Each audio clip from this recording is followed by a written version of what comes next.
الحمدللہ رب العالمین والصلاة والسلام علی سید الانبیاء والمرسلین وعلی آلہ واصحابہ اجمعین۔ ناظرین کرام، السلام علیکم ورحمۃ اللہ وبرکاتہ۔ محرم الحرام کا سفر اپنے فیصلہ کن مرحلے میں داخل ہو چکا ہے۔ آج 7 محرم الحرام ہے اور تاریخ کربلا میں یہ دن ایک ایسے سانحے کی یاد دلاتا ہے جسے سن کر آج بھی دل کانپ اٹھتا ہے اور آنکھیں نم ہو جاتی ہیں۔ یہ وہ دن تھا جب یزیدی لشکر نے امام علی مقام اور آپ کے تمام اہل بیت پر دریائے فرات کا پانی بند کر دیا۔ پانی جو ہر جاندار کی ضرورت ہے، اسے بھی ہتھیار بنا لیا گیا۔ ظلم اپنی انتہا کو پہنچ چکا تھا اور انسانیت شرمندہ کھڑی تھی۔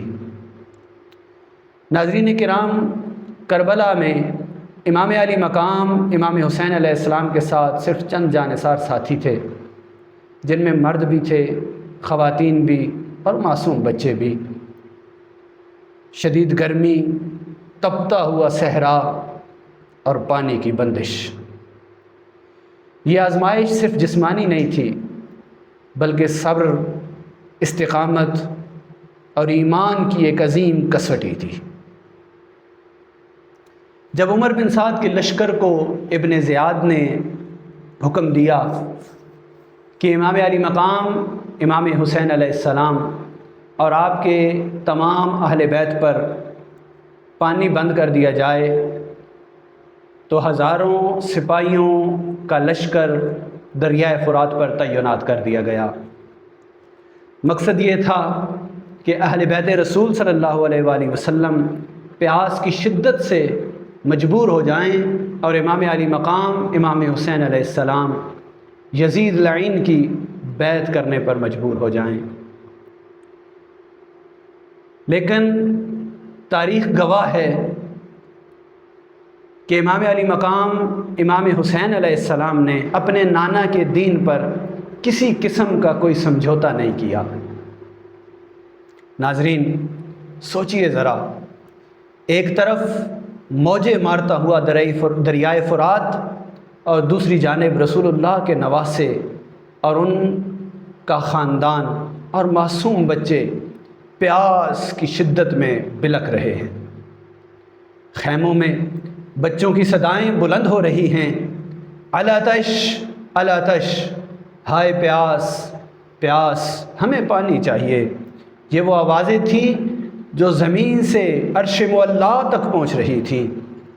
ماؤں کے دل ٹوٹ رہے تھے، بہنوں کی آنکھیں نم تھیں، چھوٹے چھوٹے بچے اپنے خشک ہونٹوں پر زبان پھیرتے تھے مگر پانی کا ایک قطرہ تک میسر نہ تھا۔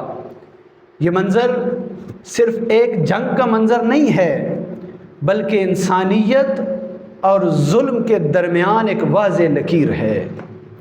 امام علی مقام امام حسین علیہ السلام اپنے ساتھیوں کو صبر کی تلقین کرتے رہے، کیونکہ آپ جانتے تھے کہ یہ مصیبت وقتی ہے مگر اس صبر کا اجر ہمیشہ کے لیے امت کو راستہ دکھائے گا۔ حضرت عباس، جنہیں عباس علمدار کہا جاتا ہے، جنہیں علمدار کربلا کہا جاتا ہے، جنہیں علمدار وفا کہا جاتا ہے، بار بار بچوں کی پیاس دیکھ کر بے چین ہوتے تھے۔ ان کا دل تڑپ اٹھتا تھا جب وہ معصوم سکینہ اور دوسرے بچوں کی معصوم آنکھوں میں پانی کی طلب دیکھتے تھے۔ وہ جانتے تھے کہ پانی سامنے موجود ہے مگر ظالم پہرے داروں نے راستہ روک رکھا ہے۔ ناظرین، پانی بند ہے، پیاس کی شدت بڑھ رہی ہے، تپتے ہوئے صحرا میں ریت آگ کی مانند جل رہی ہے، سورج کی تیز دھوپ نے خیموں کو بھٹی بنا رکھا ہے۔ چھوٹے بچے بار بار اپنی ماؤں سے پوچھتے ہیں، اماں پانی کب ملے گا؟ مائیں بچوں کو سینے سے لگا لیتی مگر ان کے پاس تسلی کے سوا کچھ نہ تھا۔ کربلا کے خیموں میں یہ منظر بار بار دہرایا جا رہا تھا۔ کوئی بچہ پیاس سے بے چین تھا، کوئی کمزوری سے نڈھال تھا، اور کوئی دریائے فرات کی جانب حسرت بھری نگاہوں سے دیکھ رہا تھا۔ لیکن ان سب کے درمیان امام عالی مقام امام حسین علیہ السلام کے چہرے پر صبر اور رضا کی ایک عجیب شان تھی۔ آپ اپنے اہل خانہ کو اللہ رب العزت کی رحمت اور اس کی امید دلاتے رہے۔ ناظرین، ایسے سخت ترین حالات میں اور عجیب ترین حالات میں ایک اور شخصیت ہمارے سامنے آتی ہے، اور وہ شخصیت ہے حضرت بی بی زینب سلام اللہ علیہا کی۔ ایک طرف بچوں کی پیاس کو دیکھ رہی ہیں، دوسری جانب اپنے بھائی امام علی مقام کی فکر ہے، اور تیسری جانب خاندان نبوت کی ذمہ داری ہے۔ لیکن تاریخ گواہ ہے کہ بی بی زینب سلام اللہ علیہا نے صبر کا ایسا پہاڑ بن کر دکھایا جس کی مثال نہیں ملتی۔ وہ بچوں کو تسلی دیتی، خواتین کو حوصلہ دیتی، اور ہر مشکل گھڑی میں اپنے بھائی امام علی مقام امام حسین علیہ السلام کے ساتھ کھڑی رہتی۔ کربلا کا یہ پیغام صرف تلوار کا پیغام نہیں ہے، اس میں صبر کی سب سے روشن مثال حضرت سیدہ بی بی زینب سلام اللہ علیہا ہیں۔ ناظرین کرام، جب پیاس بڑھنے لگی تو امام علی مقام کے جانثار ساتھیوں نے عرض کی، یا آقا، یا مولا، اگر اجازت دیں تو ہم اپنی جانیں قربان کر کے پانی لانے کی کوشش کرتے ہیں۔ یہ وہ لوگ تھے جو جانتے تھے کہ سامنے ہزاروں کا لشکر ہے، مگر ان کے دلوں میں خوف نام کی کوئی چیز نہ تھی۔ ان کے لیے اپنی جان سے زیادہ قیمتی امام علی مقام کی رضا تھی۔ یہی وجہ ہے کہ کربلا کے ساتھ رہتی دنیا تک وہ وفاداری کی مثال بن گئے۔ ناظرین، ذرا تصور تو کریں، دریائے فرات اپنی پوری روانی کے ساتھ بہہ رہا ہے، اس کے پانی میں کوئی کمی نہ تھی، لیکن ظلم کا یہ عالم کہ پانی موجود ہونے کے باوجود اہل بیت اطہار کو اس سے محروم کر دیا گیا۔ یوں محسوس ہوتا ہے جیسے فرات خود بھی اس ظلم پر ماتم کر رہا ہو۔ تاریخ دان لکھتے ہیں کہ کربلا کا ہر ذرہ اس ظلم کا گواہ بن گیا تھا۔ ریت، ہوا، آسماں اور زمین سب اس منظر کو دیکھ رہے تھے۔ ناظرین، یہ 7 محرم صرف ہمیں ایک تاریخی واقعہ نہیں سناتا، بلکہ یہ سوال بھی پوچھتا ہے، کیا ہم حق کے ساتھ کھڑے ہیں؟ کیا ہم مظلوم کا ساتھ دیتے ہیں؟ کیا ہم اپنے دین اور اپنے اصولوں پر ثابت قدم رہتے ہیں؟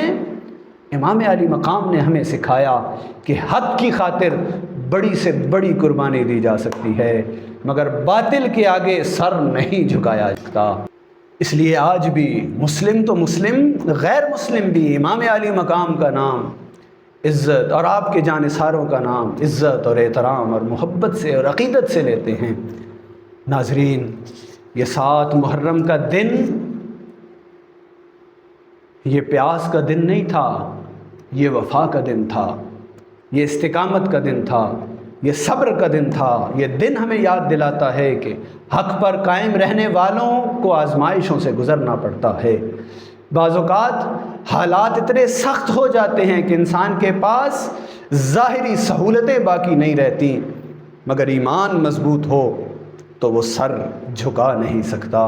امام علی مقام نے اپنے ساتھیوں کو بار بار یہی پیغام دیا کہ مقصد اللہ کی رضا اور دین متین کی حفاظت ہے۔ یہی وجہ ہے پیاس بڑھتی گئی، مشکلات بڑھتی گئیں، مگر اہل بیت کے قدم نہ ڈگمگائے۔ کربلا کا یہ منظر انسان کو یہ سوچنے پر مجبور کر دیتا ہے کہ جن لوگوں کے نانا نے پوری انسانیت کو پانی پلانے، ان پر رحم کرنے اور اخلاق سکھانے کا درس دیا، آج انہی کے نواسوں پر پانی بند کر دیا گیا۔ یہ ظلم صرف چند افراد پر ظلم نہیں تھا، یہ انسانی اقدار پر حملہ تھا۔ ناظرین، 7 محرم کی رات مزید سخت ہوتی جا رہی تھی۔ بچوں کی کمزور آوازیں ماؤں کی بے بسی اور اہل بیت کا صبر ایک ایسا منظر پیش کر رہا تھا کہ جسے تاریخ کبھی فراموش نہیں کر سکتی۔ لیکن ان تمام مصیبتوں اور مشکلات کے باوجود خیموں میں مایوسی نہیں تھی، وہاں قرآن کی تلاوت ہو رہی تھی، وہاں نمازیں تھیں، وہاں رب غفار پر بھروسہ تھا، وہاں صبر تھا۔ اور یہی کربلا کا سب سے بڑا سبق ہے کہ جب دنیا کے سارے راستے بند ہو جائیں تب بھی اللہ کا دروازہ کھلا رہتا ہے۔ آج ہم جب 7 محرم الحرام کو یاد کرتے ہیں تو صرف ایک تاریخی واقعہ نہیں دہرا رہے ہوتے، بلکہ اپنے دلوں میں یہ عہد تازہ کرتے ہیں کہ حق، انصاف اور دین اسلام کی خاطر ہر قربانی کے لیے تیار رہیں گے۔ اللہ رب العزت ہمیں اہل بیت اطہار کی محبت اور مودت، ان کے صبر، ان کی وفا اور ان کی استقامت سے حصہ وافر نصیب فرمائے۔ آمین یا رب العالمین۔ السلام علیکم ورحمۃ اللہ وبرکاتہ۔